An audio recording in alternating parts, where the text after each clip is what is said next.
మెదక్ జిల్లా కేంద్రం జిల్లా కోర్టులో ఆదివారం ఉదయం 10:30 గంటలకు ప్రారంభమైన మెగా జాతీయ లోక్ అదాలత్లో ఇరు వర్గాలు రాజీ కుదుటపడితే వాటికి అవార్డు ఇస్తున్నట్లు మెదక్ జిల్లా న్యాయ సేవాధికార సంస్థ చైర్పర్సన్ జిల్లా ప్రధాన న్యాయమూర్తి జి. నీలిమ తెలిపారు.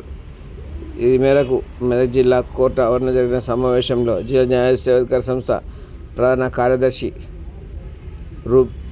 Senior civil judge Rubina Fatima మాట్లాడుతూ